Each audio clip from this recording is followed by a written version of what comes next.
Welcome to Soul Healing for the Empathic Entrepreneurs community. And today's training is called The Truth About High Vibrations. The Truth About High Vibrations. So, one of the very interesting things that we can consider about the truth of vibing high is that high vibrations and low vibrations actually exist at the same time. We may experience them separately, so when we're in a low, we kind of really can feel low. And when we're in a high, we can really feel high. And we sometimes don't notice the transition in between, or we don't notice that actually they can exist at the same time. So your deepest joy and your deepest pain can exist at the same time. And they actually do. But it's just that here in this linear kind of time frame, we tend to experience things one thing at a time, or linearly think of them one thing at a time. So in order for us to create that harmony in these two opposing vibrations, the practice of recognizing and being able to experience them on their own, transitioning from one to other, and as well experiencing at the same time. So I'll give you an example. Like many of my clients, they feel maybe some fear going towards what they want, their goals, their dreams. And at the same time, you can be experiencing a deep fear while feeling a sense of presence, a sense of harmony. Now, of course, it takes practice.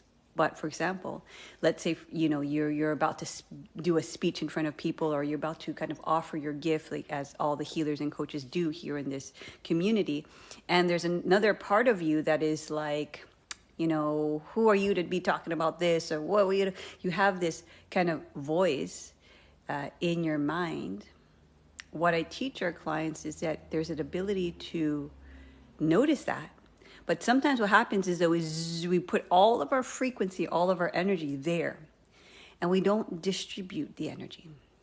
And so what happens is it all goes there, and sometimes then it sort of starts to collapse our nervous system, because it's very hard to function from a place when there is only harsh criticism. But all of a sudden, if we are able to listen to that, and again, this takes practice. I'm just giving you the example.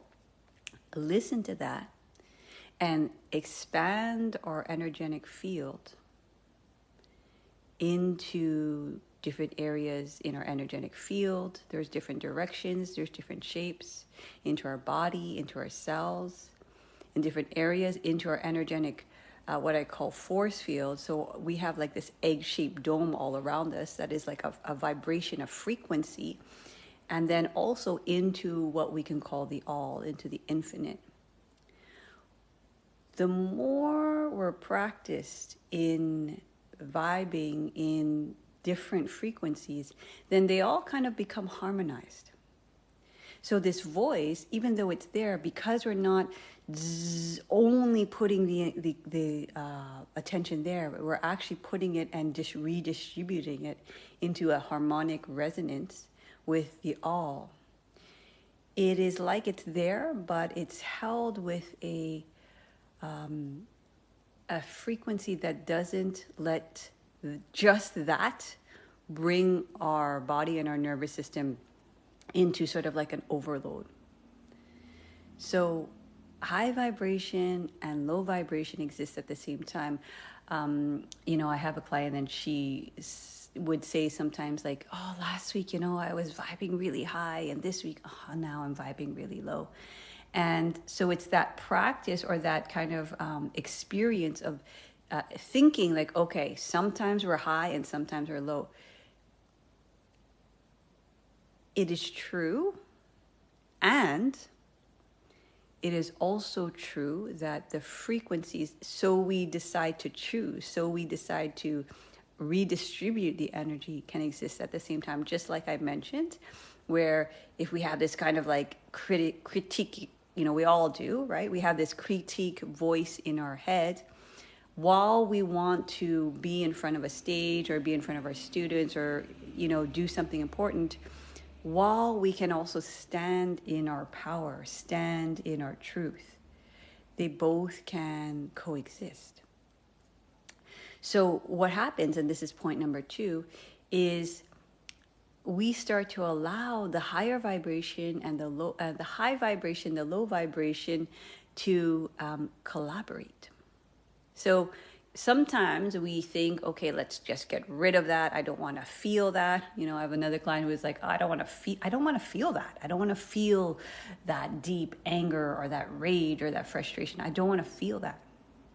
But unfortunately, what happens is all human beings experience all spectrums, right, of low and high vibration. And sometimes when we say low and high vibration, our mind can judge like good or bad, but really it's simply the vibration. So if we're experiencing a deep sense of fear, or we're experiencing sadness, or experiencing anger, it's simply a vibration that's offering us energy. It's offering us a starting point to be able to experience all the spectrum of frequency, right? As we go closer to calm, to neutral, to peace, to higher into joy, into bliss and divinity, right? And so we actually can, it's like playing a piano. We can experience the whole scale, right? And when we do that, when we start to experience the whole scale, especially in real time, where it's like, okay, I'm experiencing something now, and I also can experience other vibrations, right? So what starts to happen is that what I call like our egoic structure and our higher self start to collaborate, because we all know when we're in a lower vibration, there's a certain pattern, there's a certain, almost identity, right? You all have identities in different, when you're mothering or fathering or whatever it is, you have an identity. When you're at work, you have a certain identity. When you're working with your clients, there's a certain identity.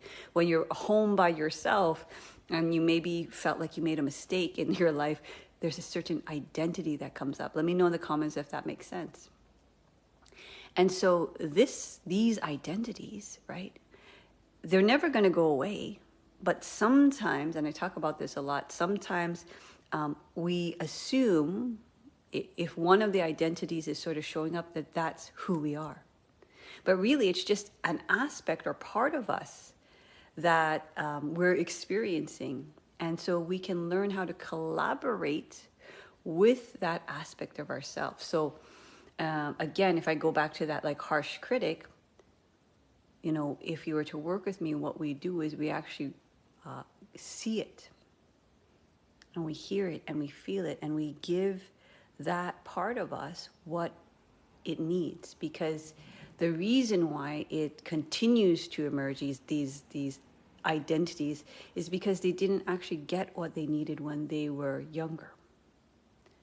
So they continue to scream our attention, and we just sort of maybe tell them the same message that we got when we were younger, like, oh, you're bad, go in your room, go away, like, I don't want to hear you, I don't want to feel you, it's not good to be mad or shout.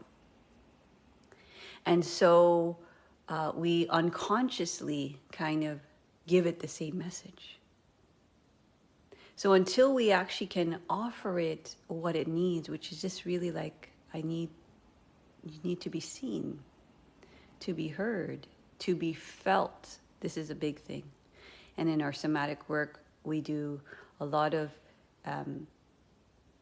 entering these identities through the body, because it's the first doorway. Most of our culture will enter it through the mind, which is great for an understanding, but it is not the way that the egoic structure and the higher self are necessarily going to collaborate. There has to be a certain experience. And, I talk about this a lot, like, on our very first breakthrough call, if you were to get on a call with me, we go through the 3-level clearing. And the very first thing we do when we have these chronic emotions that stop us from moving forward. And let me know in the comments what that is for you. Every time you move towards where you want to go, there's a certain chronic emotion that you feel. So we look at that and we see how it's imprinted in the body first. Then in how it like in the mind, how it talks, how it sounds, even the tone of voice, right? All the story it has, right? What it sees, what it feels, the emotions. And then we go into the energetic vibration of it. And usually it's like I said, it's almost like a fuse waiting to defuse and maybe plug in so that it can like light up the whole entire house versus just the one room that is like, that dark room, right? So it's a learning how to redistribute vibration in energy through the body, then the mind, and then the energetic field. And so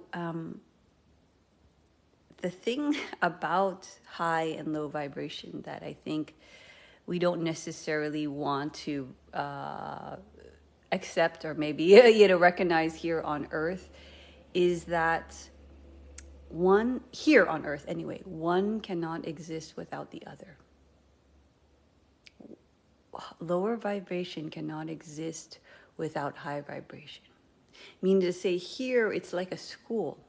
And if for example, let's say when our body leaves, when our spirit leaves the body and it is in a realm that is more, let's say, a vibration of love, a vibration of bliss, a vibration of divinity, when it comes down here into earth and feels that contrast between that and a deep sense of grief or a deep sense of sorrow or a deep sense of pain, we cannot recognize or realize that bliss without that contrast. You see? So if it was just bliss, we would only know that. And we wouldn't actually know that we were experiencing that.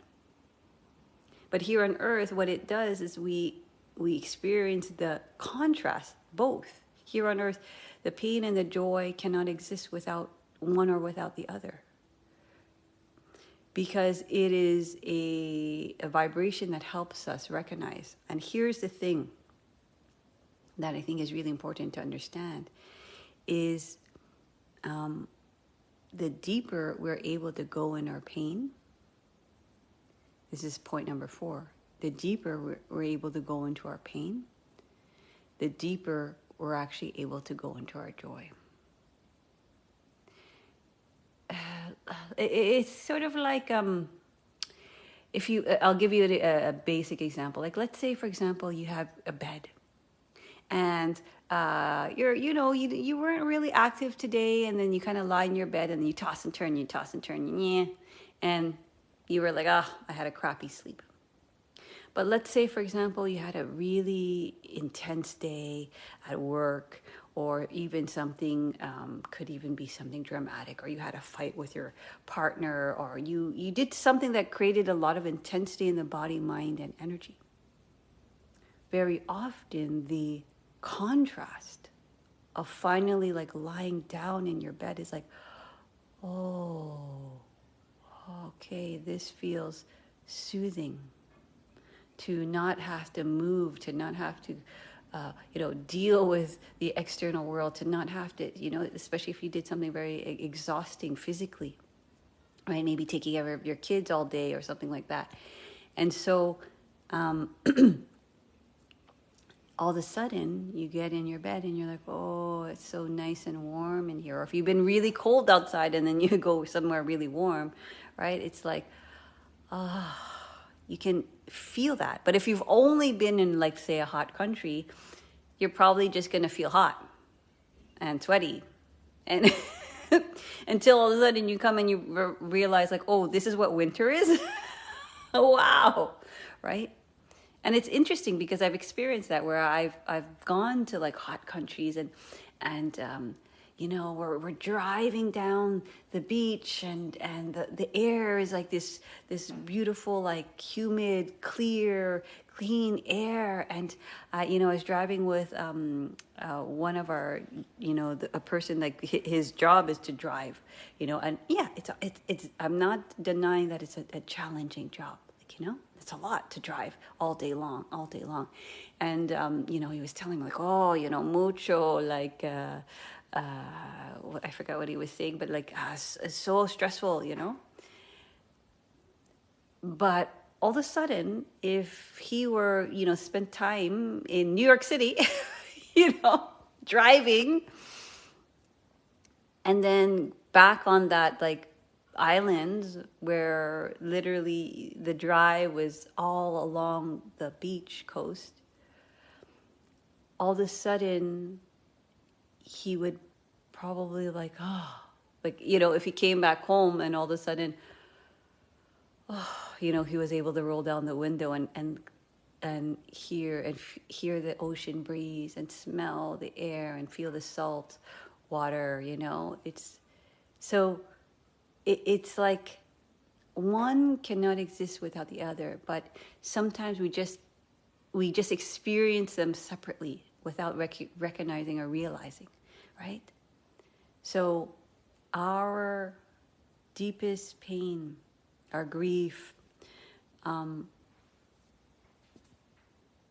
of a sudden, when we experience, another example that I like to give is when we have these deep sorrows or something that's happening, and then all of a sudden, especially like, let's say we're facing something that's related to death, we start to understand our mortality, right? It's like that life and that death. And we can, one, just focus on the fact that we die, or focus on the fact that we are alive. And we have a body, and we can move, and we can touch, and we can feel, and we can breathe, and we can dance, and we can move into an experience that harmonizes our body into the whole of existence.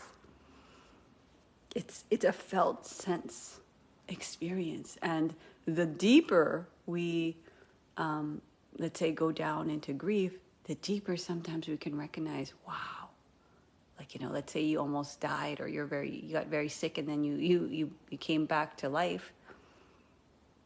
All of a sudden, walking outside, having the freedom to walk outside out of the hospital and see the trees and see the air and see the birds and all this, and the sun on our face, and be able to walk in freedom, it changes the depth of our experience.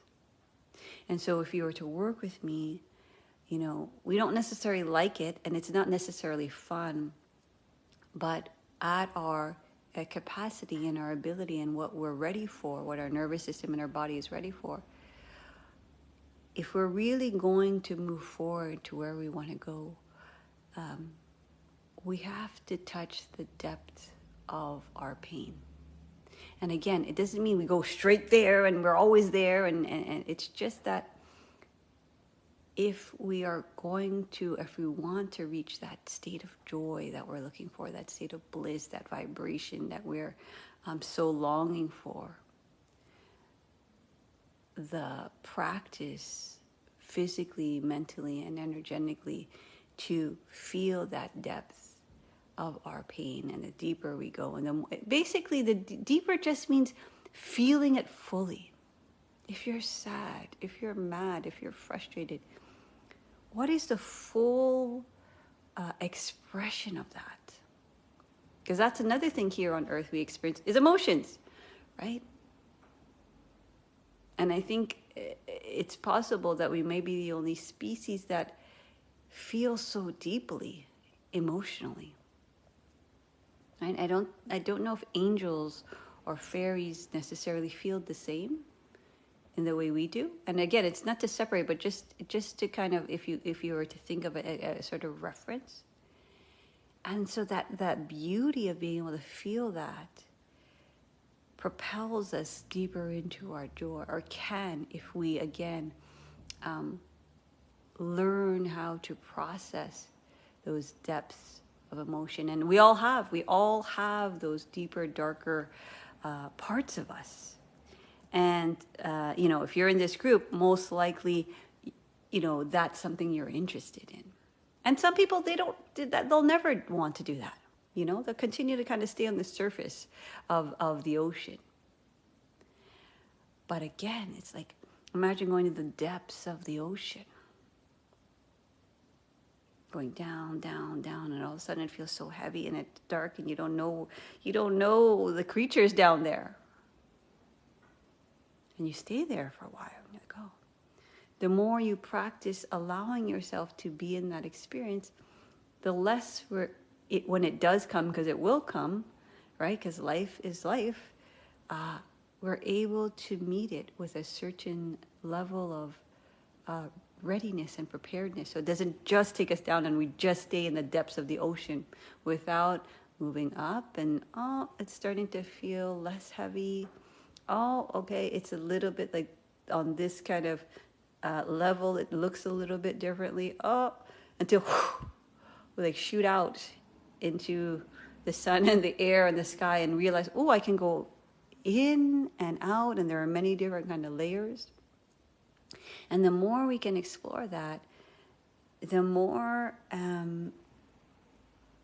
we're able to meet it fully. Because here's the thing, if we kind of only touch pain just a little bit, and we kind of only touch joy just a little bit,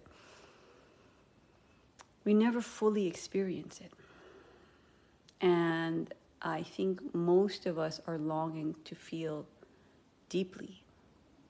Even though we don't necessarily think that's what we want, when we do actually go through experiences, it's like if we've lost a loved one, nobody wants to lose a loved one. Nobody wants that. But something shifts. When you lose somebody and they pass on to the soul realm or whatever, wherever they go, something shifts in us. And usually it's a deeper sense of the experience of being alive. And the deeper sense of the experience of deep, deep grief. And the deeper sense of the love we had with that person and have with that person who is now left the body and in a spirit. It completely changes, right? But if we go on in our life and we never experience any of that, everything is kind of sort of neutral. And when life touches our experience, it's sort of like what happens when we watch a lot of like violence on TV. I remember if you're a child of the 80s, your TV was kind of like your your babysitter, right? And I remember watching movies, but I'd also see the news flash, right? And I would see like war-torn countries flash across the screen. And it all became, I was younger, right? So it all sort of became the same thing, because it's just sort of like, I couldn't touch it. I couldn't feel it. I didn't know it. I just saw it from an intellectual level and also an immature place where I did, So the deeper we feel our pain, the deeper we can feel our joy. When we actually have somebody who is experiencing some pain, that is touching us directly, the deeper we, let's say we see them and they're out of that pain or it's like we have this like immense amount of joy and celebration. Yeah. The last point number 5, is it's an embodiment. High vibration is not a concept. It's not, we can't mantra our way into, I feel good, I feel whole. Yes, there is a place for that, because what it does is it focuses the mind. But it is not going to be the full experience. So high vibration is something that we need to practice feeling the depths of our pain. And then as we feel the depths of our pain, learn how to transition, right, into the depths of our joy. And give each aspect, this high vibration and this lower vibration, we call it, the same amount of room. But human beings more likely, because we have a negative bias, because that's our survival instinctual coding, are more likely to feel the pain more than they feel the joy. So if you were to work with me, what we do is we continue to practice expanding into feelings that we want to feel. So, very often it's like we finally come and we break through some deep, dark emotions, and then we start working and living the life we want to live, and it feels good for a second, but because if we haven't practiced the and then we're kind of contracted, and we don't give literally an expansion of that energy into our body and into our energetic force field and into the field of our home, for example, it's not going to last, because we haven't given it enough space and we haven't practiced staying there and absorbing. So that's a little nuance there, is absorbing and receiving. Sometimes we're there and like, it's like we run a race and we're like, here's the end. And we see the end and we're like, yay! And then we walk away from it without taking that moment to like, how your body, feels when you finally finish something. How your mind is like, elated. There's no more words. How your heart is just like exploding open with fulfillment and joy. How you're appreciating your life because all of a sudden you've come to a place. So this is that practice of absorbing and expanding and giving that more space and receiving it as it comes. Because guess what? The more we can do that, then when the pain, because it will, comes, we have a certain frequency that balances it out. So it's like if you were to look at the yin and the yang, or like if there's so much of the pain and not much of the joy, it's like one doesn't balance out the other, right? But when we, in the moments of joy, fully feel it, fully allow it, fully let our mind acknowledge, and even we speak about it from that place of just validating, this is happening, a dream come true, it happens now, and then expanding energetically, then we know also how to experience one and the other, and then both, and we can shift from one or the other. And that's what I teach our clients. That's what we practice, because that is the antidote to, if you're trying to create something in your life and you have certain goals and visions that you want to manifest, that's what is going to create that sustainability. That is also what's going to create, when you do actually achieve those goals and those dreams, a sense of receiving. Because sometimes we get to the goal and we're so used to just pounding our way there and just doing and doing and doing and doing that. And when we're finally there, for example, if we make the money or we get the client and we haven't expanded into our joy, what's going to happen is we're still going to feel that other lower vibration, that dissatisfaction, that not enoughness, that unworthiness. That so the very first thing we do, if you were to get on a call with me, is go there. Go to where the core root of your pain lies in your body, lies in your mind, and lies in your energy. And then that's the first step, right? So that we can then build upon. So as we take action, as we move forward, it is a frequency, and it is a space, because I'm trying to do two things at once. Looking at my notes, it is a space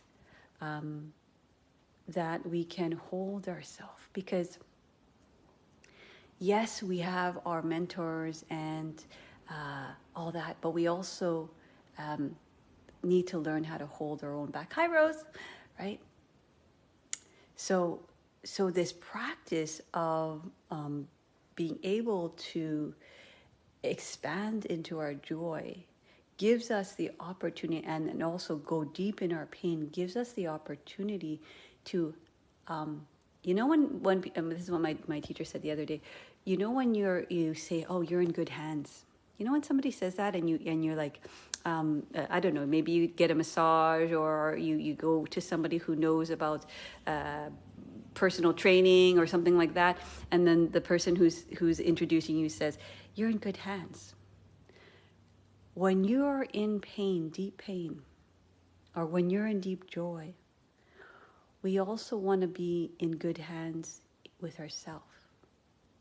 Right? So if all of a sudden I'm feeling a sense of loneliness, a sense of grief, a sense of anger, a sense of frustration, or even a sense of joy, we want to know that I'm in good hands, meaning to say you have your back as well.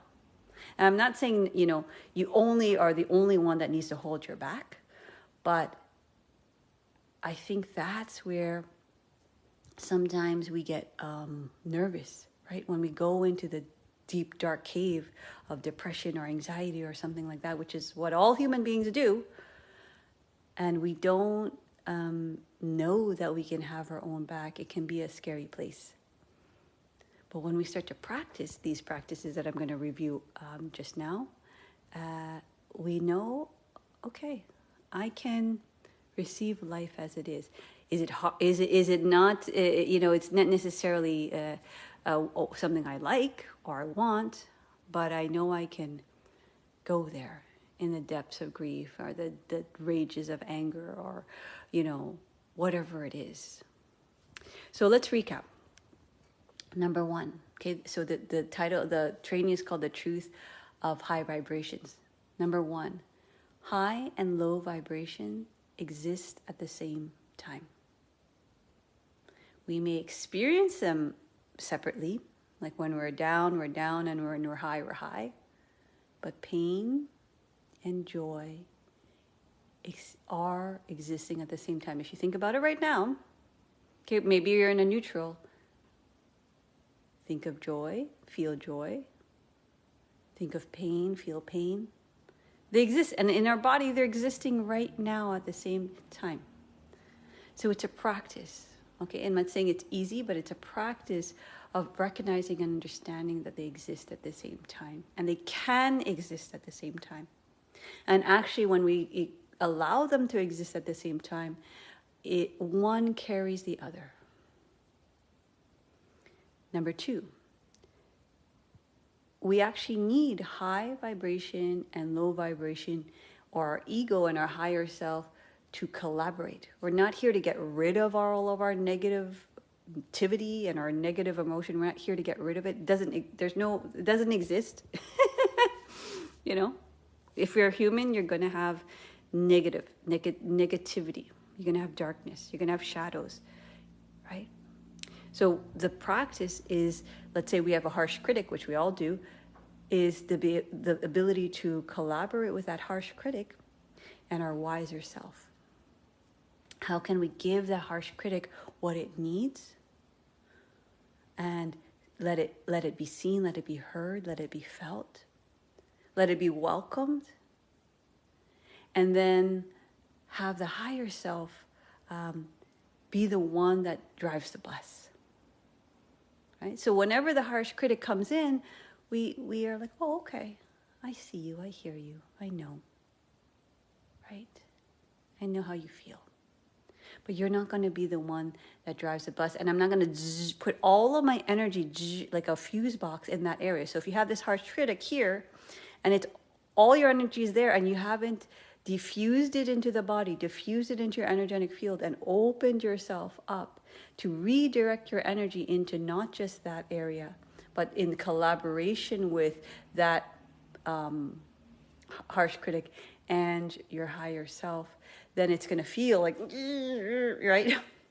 So we want to be able to have that kind of a higher vibration, which is a little bit more expanded in the body, in our energetic field, and into infinity, basically.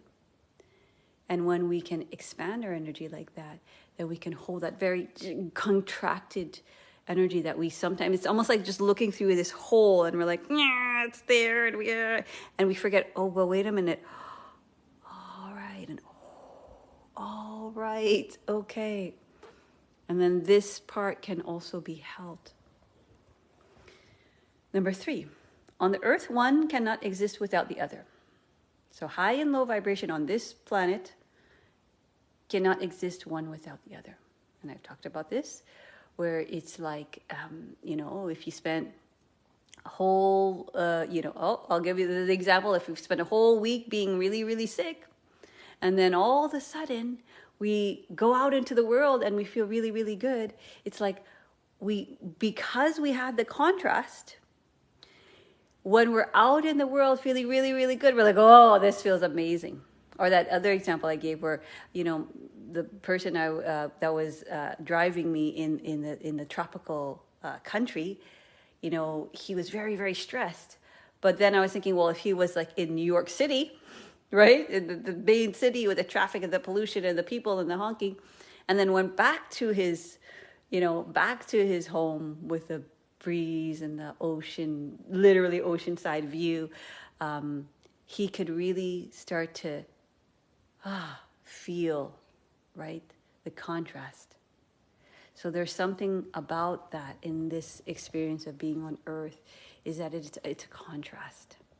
And the contrast allows us to feel, and this is point number 3, to feel each of our experiences in pain and in joy more deeply. Because if we're sort of just neutral, we kind of walk around and trees, sunlight, freedom, like whatever, But all of a sudden, if we've been, stuck in our house, and it's, and then all of a sudden we can go outside, we're like, oh, I'm outside. It's like, when animals, like they are able to go run outside because they've been in a cage, right? It's like, so the deeper we can be in our deep cave, our darkness, and feel what we feel on a very deep level, the deeper we can feel our joy. Right? Last point is that it's an embodiment. So high vibration is not a concept. It's not a like, I feel good, life is good, I am happy. Yes, that's a great tool for focusing the mind, but it is not the embodiment, it's not the feeling, it's not the actual experience. So when we embody joy, which sometimes we naturally feel joy, but to take it sort of a step further, we forget to absorb it, and expand in it. It's sort of like when you're in an ocean and all you can feel is like you just swimming in the ocean, and then all of a sudden you relax and you're like, and you're letting your body absorb the just the floaty feeling of being in the ocean. Let's say it's a calm ocean. And then receive it like, wow, my body's actually here in this ocean. And then expand in it. So when we embody higher vibration and we learn how to bring it into our cells, our cellular makeup, and we learn how to expand it into our energetic field and expand it into the all, into the infinite, then the experience is more accessible. And when it comes again, because again, it's going to be pain, joy in our life, when it's there, we can really be there in it. We can totally embody it, because it's not going to be there forever. But at least when it's there, it's not like it's there and you're like, whew, I made it. And then after, oh gosh, now I'm in a bad mood. Oh crap, I need to get back to there. It's just like, oh no, I'm here. I'll enjoy it while it's here. And then all of a sudden, if I'm in the darkness, oh, now I'm here too. So we know, and we know that we can meet our experience as it comes, because it will come. That's the inevitability that sometimes for some reason we don't realize. We're like, oh, why am I in a bad mood? I don't want to be in a bad mood. And then, oh, I'm in a good mood. And then, oh, I'm in a bad mood. Oh, I'm good. And it's like, they're both going to happen. They're just both going to happen. So when it happens, you may as well be in it in a way that supports you and doesn't take you down. Doesn't take your nervous system down, your body down, so that you can't function anymore. It's in a way of like, okay, I know how to work with this. And if you were to work with me, that's what we do. We work with it on a somatic level, which just means your vessel, your body. Step number one. If we're feeling a certain way, or feeling stuck, or we're feeling like it's because we haven't fully felt how we're experiencing in the body. We haven't fully seen how it continues to loop in our mind. You know, sometimes we have patterns in our mind that we think is actually the actual reality, but really it's just a replay. It's just a replay of the same story, the same thing over and over and over again. And we just think life is happening like that, but it's actually just a lens of perception, right? It's like if you were to put the lens of perception, like, oh, why does everything bad happen to me? You're going to go outside and you're going to see everything that happens bad to you. It's just a lens. And then if all of a sudden you're like, oh, why is everything so abundant? And why is everything so good? That lens is also what you're going to see through, right? So sometimes we don't realize in our mind the lens or the glasses that we're seeing through. And one of the symptoms is that you're looking and you're seeing it from the outside versus seeing it from the inside of your mind and seeing it as your own projection. Yeah? So, and we all have this. I'm not saying this because, I'm so enlightened. It's just how the mind works. It's just how the mind works. Sometimes we just have the lens, and all of a sudden we like look at the lens and we're like, oh, wow. Like I remember going to a buffet, and I was nervous. I got nervous. I was like, whoa. And then I saw myself, I'm like, wow. Even if there's abundant amount of food, and this is a long time ago, right? Wow, I'm kind of nervous thinking that there's not enough. And that was a lens of perception. It's obvious that that's not the case, but that was my lens of perception, because coming from a country, not that I lived there, but my parents coming from a country where, starvation and poverty is more prevalent, I guess, more closer to them. It sort of seeped in to my own, DNA and perception of the way I see food. I don't see it that way now, because I just had that lens, and all of a sudden I took the lenses off, because it's such an obvious situation where like there was literally a buffet of food, and I'm like, wow, I'm like actually nervous right now that I'm not going to get enough. Whoa, right? So you have the lens, and then after all of a sudden you can see the lens. And then as it continues, you can observe, because the thing is, just because you see it once, it doesn't mean that pattern goes away. There's a practice of continuing to observe it through your physical, visceral body. There's a practice of seeing the way it sounds, like, oh, there's not enough, right? There's constant observation. And then there's the practice of becoming friendly with it. It's like, oh, yes, okay. I sense your, what's the word? Worry, oh, okay, yes. And it's like you welcome that aspect in and you become friends with it. And then you offer it something more. Just like if there's pain, there also can be joy. So then we start to switch the feeling in the body. This is the work we do with our clients. The mantra in the mind. Not that the mantra, sometimes it takes a while for it to repeat on replay and replay and replay and replay and observe and observe and observe, for us to then choose a different story, then choose a different story, then choose a different story, then choose a different story. Like, wow, so much abundance of food. Oh, wow. And then it becomes that just becomes then the frequency and the vibration that we hold. It just becomes natural, right? But there's a process, and it takes a devotional discipline of observing your body, observing your mind, observing your energy, right? But the beauty of this is like, oh, now I have the tools. Now I don't have to be afraid of when I'm afraid. I don't have to be afraid of when I feel very deep emotions. I know I have my back. I know I can hold myself. And that's what I teach all of our clients. It's not for me to say, I know all this stuff.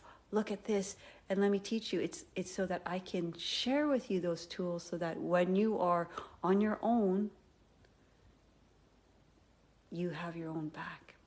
And when we need help and we need to reach out to other people because we are on our own, but we're not alone,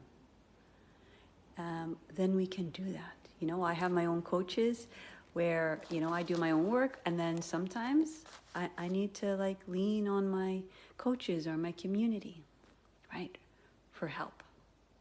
So because you become more practiced with having your own back, in community, when you share deep, vulnerable things like, oh, I have this story of not enough, because you've been practicing it with yourself, you can have the courage to practice it in community. And what it does is it starts to dissolve its power, right? And again, it's all in readiness. I'm not saying we do these stages and steps in readiness, in a preparatory kind of way, in a progressive kind of way. And that's how we work with all our clients, is to meet them where they're at.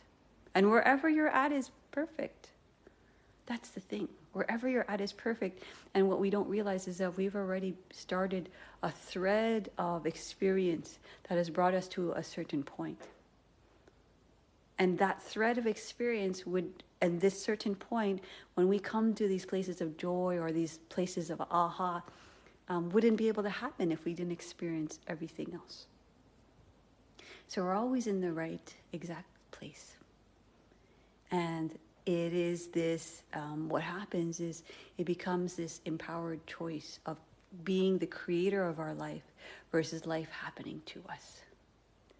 We start to learn how to see what it is we want and see the vision, because we all kind of know deep down the vision of what we want to feel like, you know, how we want to be in the world, how do we want to experience the world. And then if we get clear on that, that's the very first step, then we can start to move towards it. And when we move towards it, we're going to move towards our pain and we're going to move towards our joy, both at the same time, because they will exist. And especially when you get closer to your joy, the resistance of your pain, because it's so practiced, will come. That's the very interesting thing. And it's the last thing I want to say is, like, when you're finally feeling, you finally got to a place, because you're so practiced in a certain, let's say, feeling and vibration, it doesn't feel even familiar. So that's why we make that unfamiliar, let's say, expansion of bliss and divinity more familiar, so that we can receive and we can absorb and we can expand it. So that is the truth about high vibration. I hope this was helpful. Let me know your biggest takeaways. I want to hear your insights. And when you write your insights, it's not for me, it's for you to kind of, because insights are these little clicks in your mind that kind of it give you a little expansion into your, right? And if we sort of just hear it in ourselves, sometimes it just kind of, it goes away because we sort of forget. So write them down so that you can expand it, and it anchors, let's say, your insight. Because again, because we have negative bias, if we don't anchor our insights and our ahas and our realizations, we sort of just fall back into the same negative bias pattern. So let me know your biggest takeaways. And if you are interested, I'm going to be doing this 3-day somatic goal setting container. And it's free, and it's going to be 3 days, and it's going to be a container where we utilize the body, we utilize our mind, and we utilize our energy to learn how to set goals, not in that just like I write it down and go for it. It's like, how can we actually literally embody it and move towards it in a way that doesn't feel like, oh, we're pushing, or it's like this very kind of masculine energy. There's nothing wrong with masculine energy, but for us empathic people, we need to have a way where we physically can move towards things and it doesn't take us down. So that's a 3-day somatic goal setting container. So I'm going to put that out there. If you're interested in that, DM me, let me know. And what we're going to do is we're going to get clear on what you want. Get clear on what is that chronic emotion that continues to, what do you call it? Stop you. And then like, what's the plan moving forward for 2024? So DM me, let me know you're interested in that. Or also you can DM me and let me know I'm ready for a breakthrough yoga coaching call where we go through the 3 levels in your body, in your mind, and in your energy. That's also free. And then I can let you know about the program, right? And we go through what is that core? What are the core root wounds that are there kind of holding you back? If you feel like you're kind of on this, you're pressing the gas and you're pressing the brake at the same time, it's an indication that something is being held in your body, mind, and energy that is so unconscious, and it was kind of coded in there to protect you. And it's so deeply encoded that we don't necessarily realize now it's running on kind of automatic. So we do that on the call, and then I move you through, and then I let you know about the program if you want to work deeper on that. So that is it. I hope this was helpful. I really hope this was helpful. Love you guys all. Thank you for your presence. If you're here for the replay, #replay. If you're here for the live, #live. I want to hear you in the comments because that's what's going to create your own evolution. And that's what I pray for you all. So I will see you next week. DM me if you want a breakthrough yoga coaching call, or if you want to be invited to that free 3-day live avec moi. All right. Bye, guys. Thanks.